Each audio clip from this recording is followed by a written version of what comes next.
Right, hello, welcome to the Sisyphus Complex Solution. This is episode 181 called The Meat Grinder.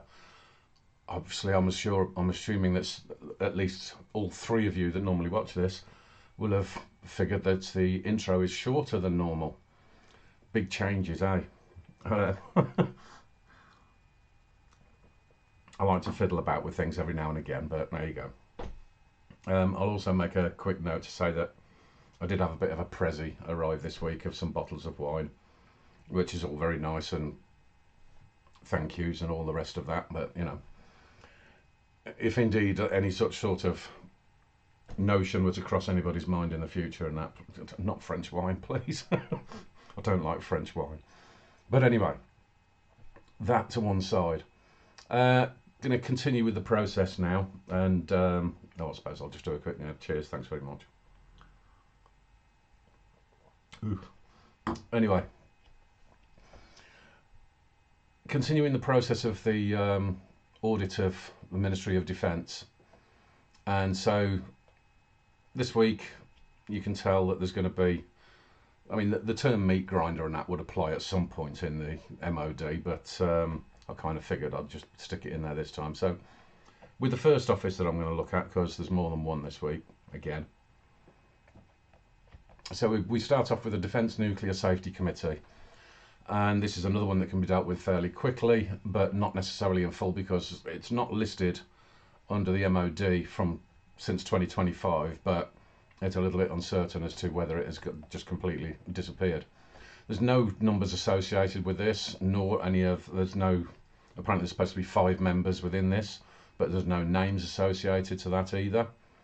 I do kind of wonder whether that's based on the claim of being an expert, especially in something that's based around nuclear. That's going to tend to be a bit of a problem going forward. But anyway, like I say, I dare say people that would, the usual sort of suspects that fail upwards would struggle to claim any expertise in this area. Apparently they had a meeting in May of 2024 to justify their existence, which they obviously found themselves to be absolutely relevant, and then definitely deserving getting fees and expenses, for which, to talk about things that they probably don't know anything about. But considering the disappearance from the listings, I'm not entirely sure that worked out for them. A key indicator was the fact that apart from the framework document to suggest their purpose, the only other document that they have available is the one that's justifying their existence. So they're not exactly what you call productive. So yeah, I'm kind of assuming that one is going to be falling by the wayside. It'll probably just still be up there as a website and that, but not actually of any value whatsoever. But when I was looking through this and trying to find some relevant information around it, I then came across a situation where it's something that happens pretty much every single time that I'm looking through any kind of ministry, because I've come across another organisation under the MOD that isn't listed, and it's quite an important one. But in fact, in that, it actually ended up leading into discovering 2 offices. So what I'm going to do is, rather than put them to the back of the queue like I have been doing recently in other ministries, I'm just going to run straight into them, because why not? But before I do mention what these offices are, I want to just sort of give a quick reminder of something which does feed into what issues I've got with these new offices that have been determined. So the first reminder is from when I was looking at the Department for Health and Social Care, I came across Health Education England, which apparently then from April of 2023 was amalgamated into NHS England. Despite all of the wailing and moaning that you hear from, especially like from the likes of junior doctors and so forth, and I need to have a pay rise because the cost of my education has been so high, not I'm really certain that is true, because when you understand that this Health Education England, and from the last report that they provided underneath that name, they were spending nearly 4.5 billion just in a single year to pay for the education of over 69,000 students. That's the equivalent of just over 65k per student. So I'm not really so convinced of that level of wailing and crying that you get from those people. Another example where things start to get a little bit worse now, we then get the Great Britain China Centre, where according to their last report, apparently we have to pay for the legal training of 300 Chinese Communist Party civil servants. Because, yeah, why not? Odd. My favourite one, of course, is the Chevening Scholarship Programme, where we pay for the education and indoctrination of future tin pot dictators to do our bidding around the world. Much of this which was previously done in conjunction with George Soros, but it does predate him as well. You can see from their latest brag on the website that they've got 22 heads of state amongst their ranks. You know, bet you have. When you think of the World Economic Forum and their future leaders and all that sort of stuff, they've got nothing on this. But anyway, what I wanted to do here, and that is remind you of some of the examples that I've come across throughout this process, because it was only really going to be a matter of time before I came across something similar in regard to the military side of things, and so it has become the case.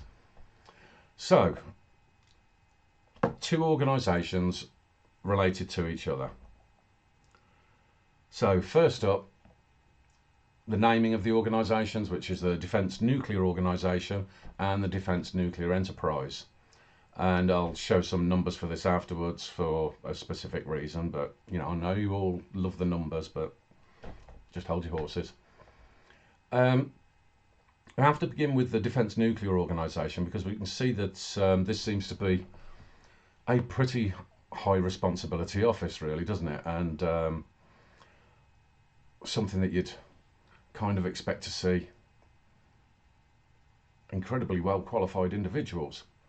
And when you see that it's claiming to be delivering and maintaining our nuclear deterrent submarines, and then the fact that it's about not just national but global security, I mean, this is pretty high level stuff, isn't it? You would have kind of expected this to be listed under the MOD, but ho hum. Now take note of the name that I've got highlighted here, and that because apparently this Madeleine McTiernan is the only name associated with this nuclear or defence nuclear organisation. That's according to the website. Then if we take a quick look at the Defence Nuclear Enterprise, right, we can see that this Madeleine McTiernan is involved in this as well, and she's joined by Admiral Ben Key. And what is going on with this? Oh, never mind. Anyway, we can see that basically this Defence Nuclear Enterprise thing is essentially it's a feeder organisation. So it's training and educating, possibly indoctrinating young students to be able to become competent, to then be fed through into the industry partners of the enterprise, of which I will demonstrate who they are later on. Usual sort of suspects that you'd probably anticipate, but hopefully because of the mention of this nuclear enterprise, you can then get to understand why I've given the examples about the other organisations where we pay for the education. But I'll be a little bit clear about this in a while. So, pretty serious organisations insofar as, especially like the Defence Nuclear Organisation itself. So when we understand that, it bodes well to understand who is this Madeleine McTiernan that is the sole person sitting atop it.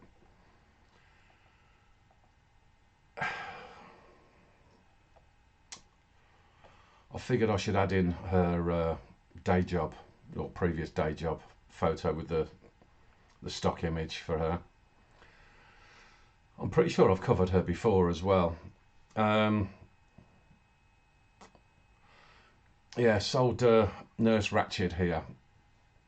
So she's gone from mergers and acquisitions at Credit Suisse through to the chief of the mass stabbing experiment, and then somehow to become the head of a nuclear deterrent. What the actual fuck is... How does that happen? For God's sake.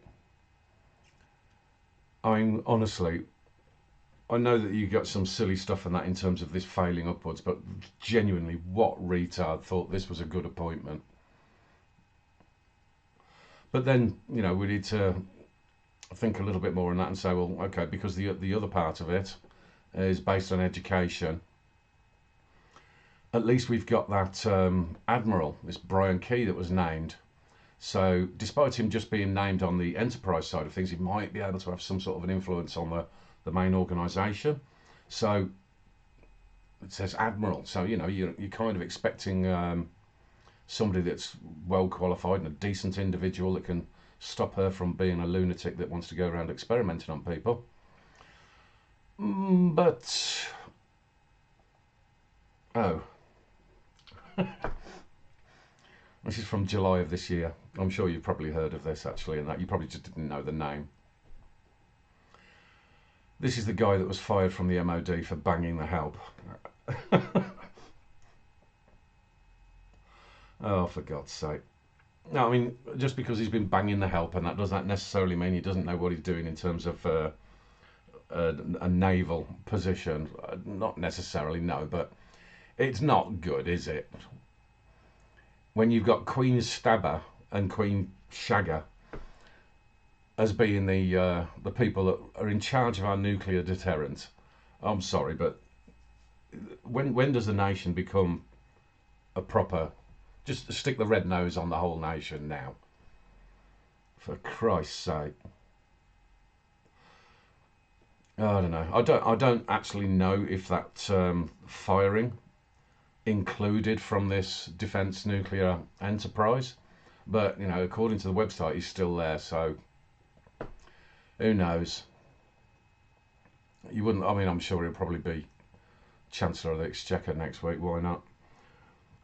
Fucking ridiculous. Right. So the issue with the numbers. Let's get that out of the way, shall we? Right. So you can obviously notice that this is done in a very different format to normal, and it's also incomplete. Neither the Defence Nuclear Organisation nor the Defence Nuclear Enterprise produce their financial reports, which is helpful. In terms of the total staff, the only figure I can establish is from the main website. They say that it's above 750. That doesn't mean anything. I can say that from the documents and the annual reports that I have seen, and know that they are annual report. Well, some of them are annual reports, but not in the way that they should be. From that information, I can deduce that they get around about 6,000 students that are being subsidised through the enterprise arm.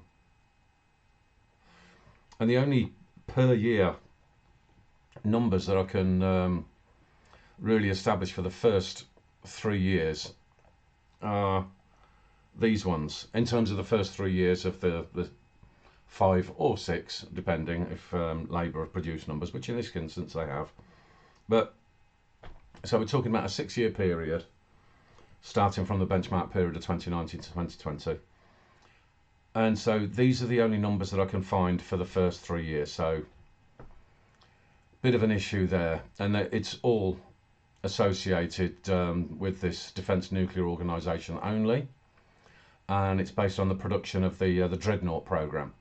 So these are the new nuclear subs. So I've highlighted the numbers for each year of the expenditure, and so that's why I've got the number at the top of the 1.6 billion, because that's the highlight number for the benchmark. Now the report of 2021 to 2022 is a little bit noteworthy, because that's when they announced the arrival of old Nurse Ratched, who then proceeded to produce no reports for the next 2 years. So you've got to really love that competence that she's been showing there. Oh dear. To give them some credit, Labour, since they came in, they have produced a document. It's not a financial report, but at least it's some kind of a report. And rather than being done under the name of Nurse Ratched, it's done under the name of John Healey. That's the Secretary of State for Defence. So she didn't even bother to get involved in that one.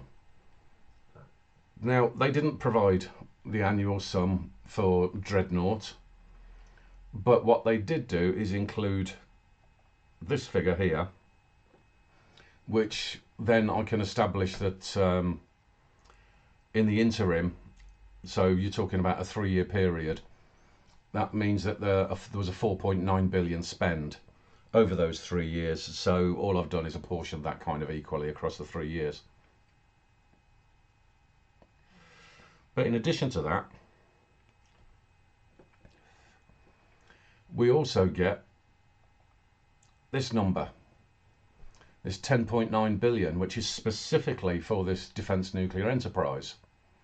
And so the money spent on this, the training and education subsidies.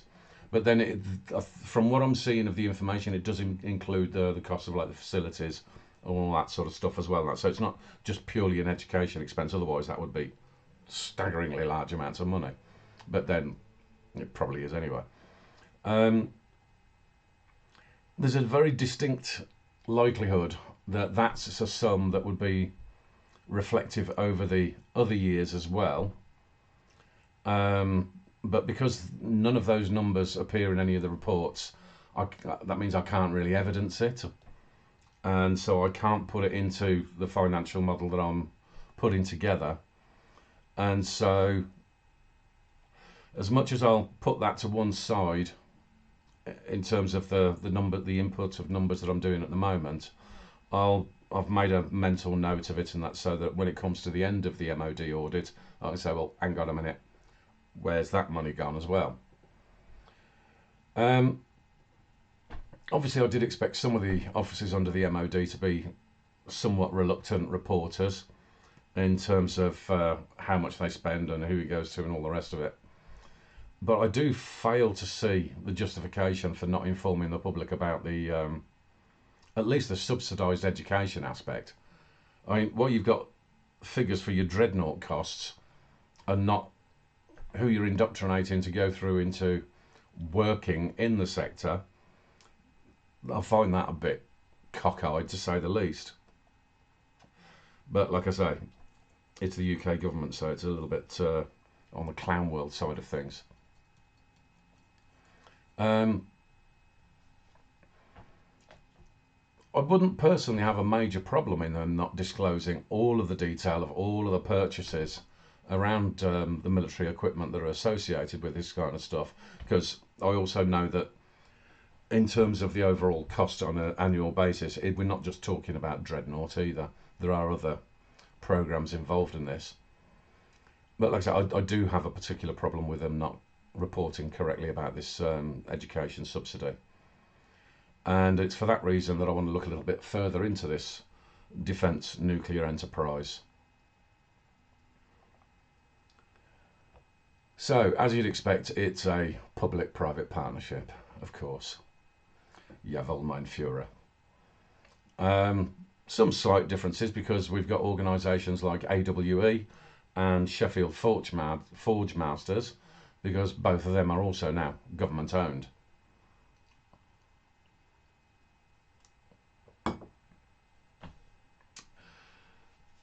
we can then see that there's funding for apprenticeships and for graduate level. And I will add that they do have some programs for PhDs as well, which all you can say realistically here is that organisations like BAE and Babcock are having they're having their workforce subsidised. That's literally all that boils down to. I have spoken about this kind of thing before at relative length when I was doing the education department, and I don't think people truly understand how this is an element of this command and control economy. Because when you have chosen sectors making sure that their future staff are trained at our expense, which then leads into them choosing who it is that's going to be going into those sectors, I think we've got a bit of an issue here. Because it's not enough that, because when you're talking about the likes of Babcock and BAE, I guarantee again that they're part of this single source organisation. So I mean they've got favourability regardless. And so with this added level of subsidy and control over who the workforce will be, it is a little bit difficult to turn around and say, yeah, this is definitely a private organisation, isn't it? When you get people that turn around and go, oh yeah, the military industrial complex. Well, no, it literally is your government. So the next thing I have to do really, and that's when you're talking about who's going to be fed into these organisations, I have to draw your attention to the individual pictured, because I'm sure you know what's coming over this sort of thing, because they always have to promote anyone but white English men. So then that leads to the education partner, and in this instance it's an organisation called, that's the ECO one, EKO. This is from their YouTube site, and despite them having a limited number of videos, we can see that we've got 2 cartoon women. We've got 1 cartoon white male and 1 actual white male within their video thumbnails.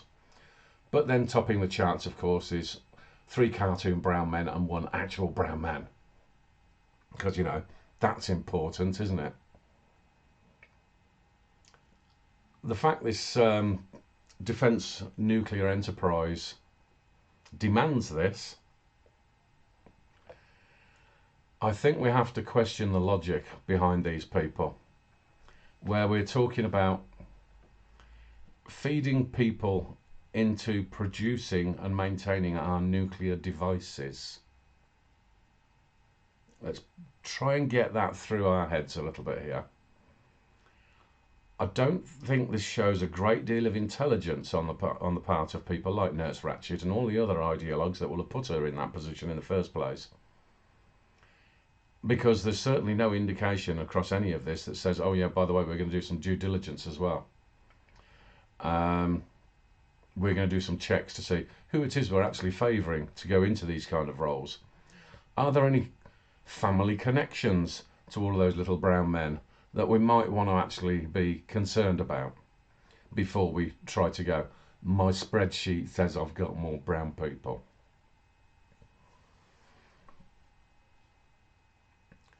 Following this absolutely retarded die agenda should be nowhere near this kind of thing. You know, anything really, but your nuclear deterrent, for Christ's sake.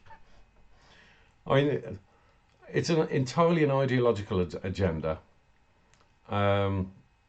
which again by default is being forced onto organisations whose only priority should ever be making weapons that could very well one day be aimed at the nations where some of those die people come from.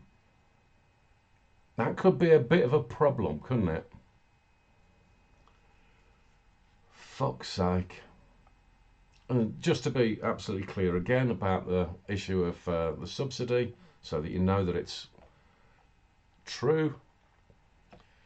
This is one of their promotion flyers. And so not only do you get your education paid for, but you also get paid on top of that. So, oh dear. I'm sure there's quite a few people that actually go into this kind of system and think, oh yeah, this is great, here's my career sorted for the rest of my life. All very well and good. But the larger problem with that sort of thing, of course, is that you do tend to get an awful lot of churn. People will go into a particular field and then decide after 1 or 2 years, I don't really want to do this. Especially if they're in one of the places that's located out in Scotland. I mean, who's going to want to stay there? So some of the thinking behind this, I don't think is sensible, to say the least. Absolutely not surprised in the slightest. We have entered into a world of complete and utter stupidity. But it does help for us to actually understand the level of stupidity that we've got now. And yeah. Dye programs in a nuclear deterrent. Yeah, I know. Let's get a bunch of Muslims in there. That'll be a good idea. How does Iran get all of that technology in developing nuclear weapons? It's a fucking mystery wrapped up in an enigma, isn't it? Anyway, right. So what does that do in terms of the overview? So, and the financials, we now do enter into a situation whereby, because of the dreadnought costs, so this is just the benchmark period.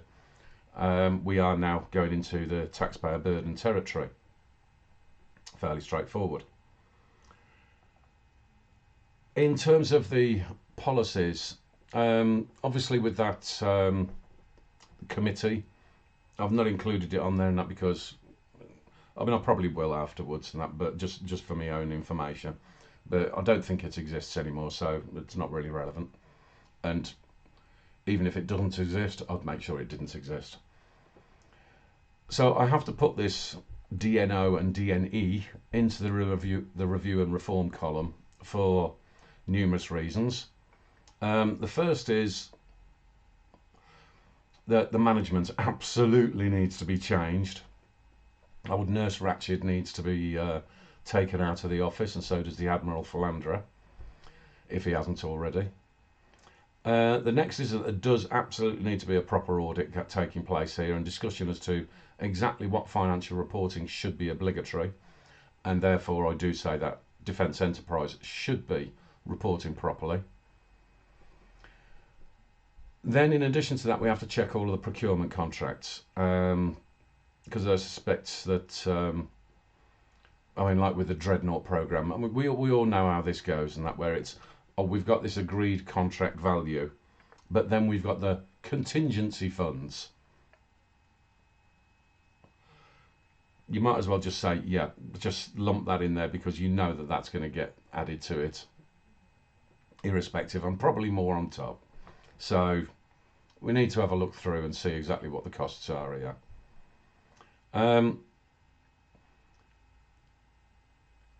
There is another part to the Dreadnought and the wider sort of nuclear organisation relationships, because there are certain agreements within that, where one of them is with the US, which, yeah, I kind of understand that. Then there's this agreement with NATO, which I would certainly be questioning, and probably, I mean, I think I've mentioned it a number of times personally, and that I'd be wanting for us to pull out of NATO. But then we also have an agreement apparently in that with the French,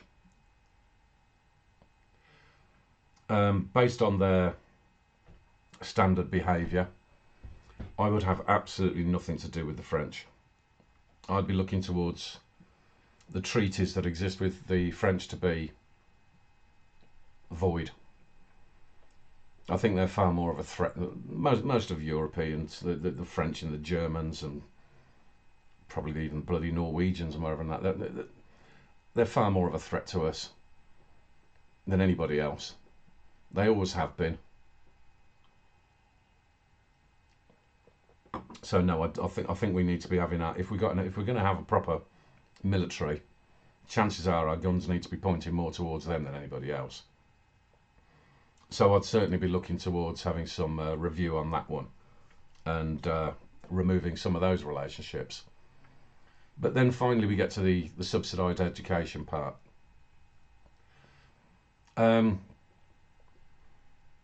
If this is about putting some kind of a ring fence around the ideological structure of feeding in useful idiots, then absolutely no, that should not be taking place. And anything that is focused on the command and control system would certainly need to be taken down. Now, I did deal with the education sector before and how these should be funded, so I'm not going to go all over that again. But in this particular instance, I think the review needs to look into the effect of withdrawing this support. I mean, it would be a general kind of thing anyway, that you have to look at these different scenarios, except for the foreign ones. Fuck them.